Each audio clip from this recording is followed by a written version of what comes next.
Assalamualaikum dan selamat siang teman-teman.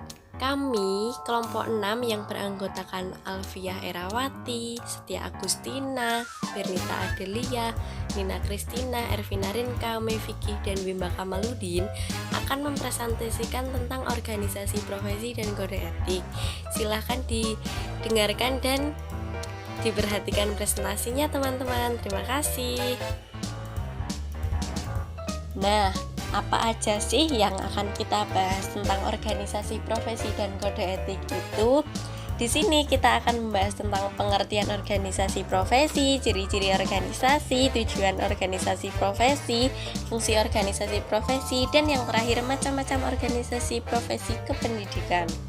Yuk kita mulai bahas materinya satu persatu. Yang pertama yaitu adalah pengertian organisasi profesi. Organisasi adalah wadah bagi seseorang untuk berkumpul dengan segala peraturan di dalamnya untuk mencapai suatu tujuan. Sedangkan profesi adalah suatu pekerjaan yang dilakukan sesuai dengan keahliannya. Maka dari itu, organisasi profesi berarti organisasi yang mana anggotanya adalah para praktisi yang menetapkan diri mereka sebagai profesi dan bergabung bersama untuk melaksanakan fungsi-fungsi sosial yang tidak dapat dilakukan secara individu. Yang selanjutnya yaitu adalah ciri-ciri organisasi. Organisasi memiliki beberapa ciri-ciri. Di antaranya adalah satu profesi hanya ada satu organisasi. Yang kedua, misi utama untuk merumuskan kode etik dan kompetensi profesi dan memperjuangkan otonomi profesi. Yang ketiga yaitu kegiatan pokok adalah menetapkan serta merumuskan standar pelayanan profesi, standar pendidikan dan pelatihan, serta menetapkan kebijakan profesi. Ini adalah tujuan organisasi. Tujuan organisasi ini diatur dalam Undang-Undang Nomor 14 Tahun 2005 Pasal 41 tentang organisasi profesi dan kode etik. Tujuan organisasi ini tercantum dalam Pasal 41 ayat yang kedua, yaitu untuk memajukan profesi, meningkatkan kompetensi, karir, wawasan kependidikan, perlindungan profesi, kesejahteraan, dan pengabdian masyarakat. Tujuan dari organisasi profesi secara umum adalah sebagai berikut. Yang pertama, meningkatkan dan mengembangkan karir anggota. Hal itu merupakan upaya organisasi dalam bidang mengembangkan anggota profesi. Yang kedua adalah meningkatkan dan mengembangkan kemampuan dari anggota, supaya tercipta kompetensi dalam bidangnya.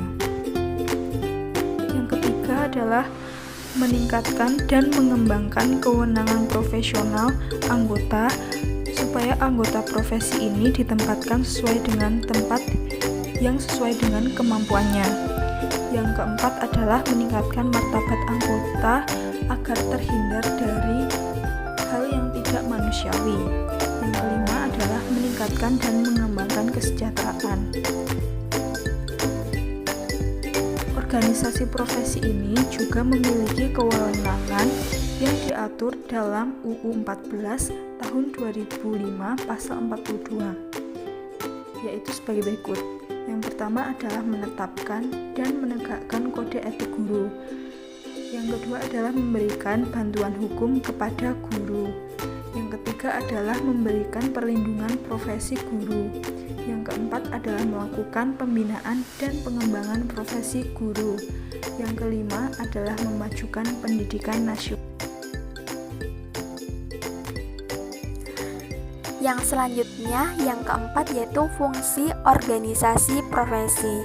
Untuk mengembangkan profesionalisme guru juga harus mempersyaratkan hidup dan berperan dalam organisasi profesi guru maupun tenaga kependidikan lainnya yang mampu menjadi tempat terjadinya penyebarluasan dan pertukaran ide di antara anggota dalam menjaga kode etik dan pengembangan profesi masing-masing. Berikut ini adalah fungsi organisasi profesi. Yang pertama itu organisasi profesi berfungsi sebagai tempat untuk mengembangkan dan memajukan profesi. Yang kedua yaitu fungsi organisasi profesi adalah untuk menertibkan dan memperluas ruang gerak profesi. Yang ketiga yaitu fungsi organisasi profesi adalah untuk menghimpun dan menyatukan pendapat dari warga profesi. Jadi organisasi profesi ini kayak sebagai wadah untuk menghimpun dan menyatukan pendapat dari warga atau anggota profesi itu sendiri, entah itu keluh kesah, masukan, ataupun apa. Kemudian yang keempat, memberikan kesempatan pada semua anggota untuk berkarya dan berperan aktif dalam mengembangkan dan memajukan profesi.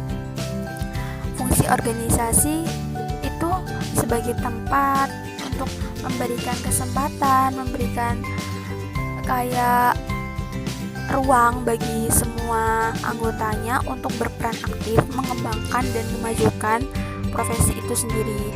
Kemudian yang terakhir yaitu fungsi dari organisasi profesi adalah menyatukan gerak langkah dan meningkatkan profesionalitas anggota. Oke, yang kelima yaitu ada macam-macam organisasi profesi kependidikan. Ada 4 macam organisasi profesi kependidikan. Yang pertama yaitu PGRI, yang kedua MGMP, yang ketiga ISPI, dan yang keempat KKG. Kita mulai dari yang pertama yaitu PGRI. Apa itu PGRI? PGRI merupakan organisasi profesi kependidikan Persatuan Guru Republik Indonesia. PGRI ini didirikan di Surakarta pada tanggal 25 November 1945. Apa sih tujuan dari didirikannya PGRI itu? Yaitu untuk mempertinggi kesadaran, sikap, mutu, dan kegiatan profesi guru serta meningkatkan kesejahteraan mereka. Nah, PGRI ini memiliki visi dan misi. Sebelumnya kalian tahu kan visi dan misi itu apa? Visi yaitu tujuan dari suatu organisasi tersebut. Nah, di sini visi dari PGRI yaitu terwujudnya organisasi mandiri dinamis yang dicintai anggotanya, disegani mitra dan diakui perannya oleh masyarakat. PGRI didirikan untuk mempertahankan kemerdekaan, mengisi kemerdekaan dengan program utama di bidang pendidikan untuk mencerdaskan kehidupan bangsa dan memperjuangkan kesejahteraan bagi para guru. Jadi, PGRI ini merupakan suatu organisasi mandiri yang bergerak, program utamanya itu tuh di bidang pendidikan gitu ya.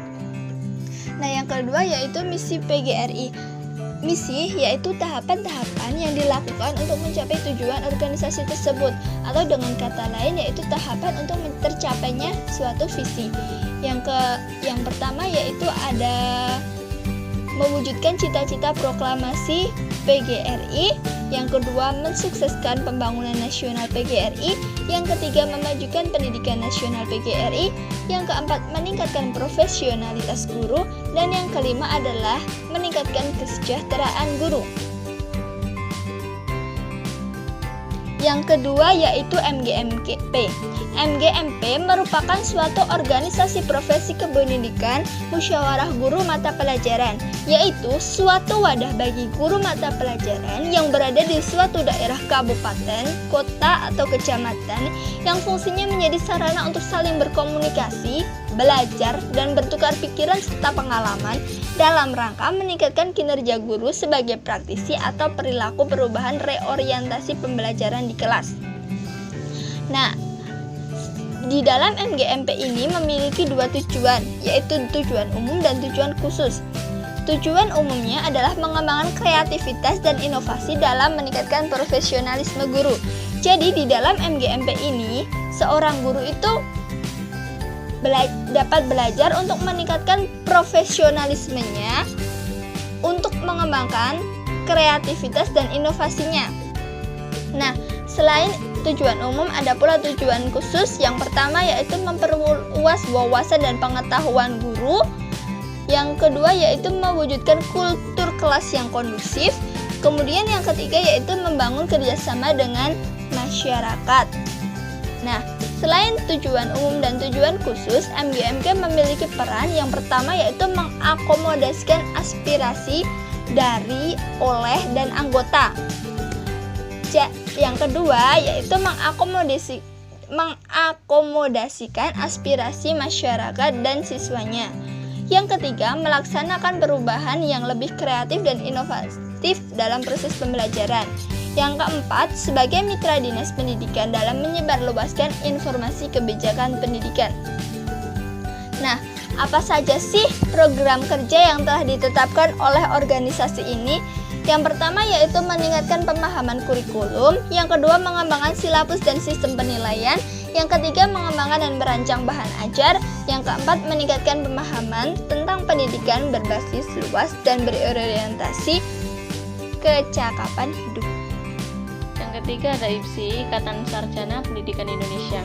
Ikatan Sarjana Pendidikan Indonesia merupakan organisasi profesi pendidikan yang bertujuan untuk menyumbangkan tenaga dan pikiran kepada pembangunan pendidikan nasional, supaya pendidikan nasional itu bisa lebih profesional, terarah, berhasil guna, dan berdaya guna melalui pengembangan serta penerapan ilmu pendidikan untuk kemajuan bangsa, kepentingan bangsa, dan negara. Kegiatan-kegiatan yang ada di IPSI itu antara lain, yang pertama, menyelenggarakan pertemuan ilmiah dan penelitian mengenai ilmu, seni budaya, dan teknologi pendidikan, kemudian mengadakan kerjasama yang menguntungkan dengan lembaga-lembaga pemerintah dan swasta, baik di luar negeri maupun di dalam negeri, kemudian menerbitkan media komunikasi ilmu, seni budaya, dan teknologi pendidikan, melindungi kepentingan profesional anggota dan mengembangkan profesi kependidikan, kemudian melindungi kepentingan masyarakat dari praktik pendidikan yang merugikan. Yang terakhir atau yang keempat itu ada KKG atau kelompok kerja guru. Kelompok kerja guru merupakan suatu wadah dalam pembinaan kemampuan profesional guru, pelatihan dan tukar-menukar informasi dalam suatu mata pelajaran tertentu sesuai dengan tuntutan perkembangan ilmu pengetahuan dan teknologi. Dalam KKG itu ada tujuan-tujuannya. Yang pertama yaitu untuk menyebarluaskan wawasan dan pengetahuan guru dalam berbagai hal, khususnya mengenai materi-materi pembelajaran seperti menyusun silabus, penyusunan bahan-bahan pelajaran, strategi pembelajaran, metode pembelajaran, dan lain-lain. Kemudian yang kedua, memberikan kesempatan kepada anggota kelompok kerja atau musyawarah kerja untuk berbagi pengalaman serta saling memberikan bantuan untuk teman baik. Kemudian yang ketiga, meningkatkan pengetahuan dan keterampilan. Dalam hal ini mengadopsi pendekatan pembaharuan dalam pembelajaran yang lebih profesional bagi peserta kelompok kerja atau musyawarah kerja. Yang keempat, memberdayakan dan membantu anggota kelompok kerja dalam melaksanakan tugas-tugas pembelajaran. Selanjutnya, mengubah budaya kerja anggota kelompok kerja atau musyawarah kerja, mengembangkan profesionalisme guru melalui kegiatan-kegiatan pengembangan profesionalisme guru di tingkat KKG. Yang keenam, meningkatkan mutu proses pendidikan dan pembelajaran yang tercermin dari peningkatan hasil belajar peserta didik. Yang ketujuh, meningkatkan kompetensi guru melalui kegiatan-kegiatan di tingkat KKG. Materi berikutnya adalah kode etik. Kode etik kita akan membahas pengertiannya, sumber kode etik guru Indonesia, dan tujuan kode etik. Saya akan menjelaskan tentang pengertian kode etik dan sumber kode etik. Yang pertama, pengertian kode etik. Guru sebagai tenaga profesional dalam bidang kependidikan memiliki kode etik, dikenal dengan Kode Etik Guru Indonesia. Sebagai tenaga profesional, guru memiliki kode etik yang harus dijalankan, yang merupakan dasar hukum serta pedoman bagi guru dalam melaksanakan tugas dan tanggung jawabnya.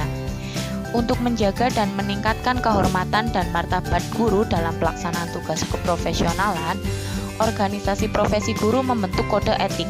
Kode etik berisi norma dan etika yang mengikat perilaku guru dalam pelaksanaan tugas keprofesionalan. Yang kedua, sumber kode etik. Kode etik guru Indonesia bersumber dari yang pertama, nilai-nilai agama dan Pancasila. Yang kedua, nilai-nilai kompetensi pedagogik, kompetensi kepribadian, kompetensi sosial, dan kompetensi profesional. Yang ketiga adalah nilai-nilai jati diri, harkat, dan martabat manusia yang meliputi perkembangan kesehatan jasmani, emosional, intelektual, sosial, dan spiritual.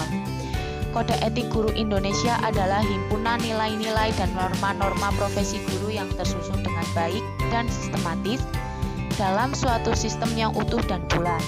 Kode etik guru Indonesia berfungsi sebagai landasan moral dan pedoman tingkah laku setiap guru warga PGRI dalam menunaikan tugas pengabdiannya sebagai guru, baik di dalam maupun di luar sekolah serta dalam kehidupan sehari-hari di masyarakat. Dengan demikian, Kode etik guru Indonesia merupakan alat yang amat penting untuk pembentukan sikap profesional para anggota profesi keguruan. Yang selanjutnya yaitu Kode Etik Guru Indonesia. Kode Etik Guru Indonesia ini merupakan pedoman sikap dan perilaku yang mana bertujuan untuk menempatkan guru sebagai profesi terhormat, mulia, dan bermanfaat yang dilindungi oleh undang-undang. Berikut adalah Kode Etik Guru Indonesia yang berhasil kelompok kami rangkum. Yang pertama ini ada guru itu berbakti membimbing peserta didik untuk membentuk manusia Indonesia seutuhnya yang berjiwa Pancasila. Yang kedua, guru memiliki dan melaksanakan kejujuran profesional. Yang ketiga, guru berusaha memperoleh informasi tentang peserta didik sebagai bahan melakukan bimbingan dan pembinaan. Yang keempat, yaitu guru menciptakan suasana sekolah yang sebaik-baiknya untuk menunjang keberhasilan proses belajar mengajar. Yang kelima, guru ini untuk memelihara hubungan baik dengan orang tua murid dan masyarakat sekitar, yang mana gunanya itu untuk membina peran serta dan tanggung jawab bersama terhadap pendidikan. Yang keenam, guru secara pribadi dan secara bersama-sama mengembangkan dan meningkatkan mutu dan martabat profesinya. Yang ketujuh, guru memelihara hubungan profesi semangat kekeluargaan dan kesetiakawanan nasional. Yang kedelapan, guru secara bersama-sama itu memelihara dan meningkatkan mutu organisasi PGRI sebagai sarana perjuangan dan pengabdian. Yang kesembilan atau yang terakhir, guru melaksanakan segala kebijakan pemerintah dalam bidang pendidikan. Materi yang terakhir adalah tujuan kode etik guru. Tujuan mengadakan kode etik guru adalah untuk mengadakan tingkat martabat profesi. Yang kedua, untuk menjaga dan memelihara kesejahteraan para anggotanya. Yang ketiga, untuk meningkatkan pengabdian para anggota profesi. Yang keempat, untuk meningkatkan mutu profesi. Dan yang terakhir adalah untuk meningkatkan mutu organisasi profesi. Sekian dari kelompok kami. Bila ada salah kami mohon maaf. Tetap semangat, selamat menjalankan ibadah puasa bagi yang menjalankan. Kurang lebihnya mohon maaf. Assalamualaikum warahmatullahi wabarakatuh.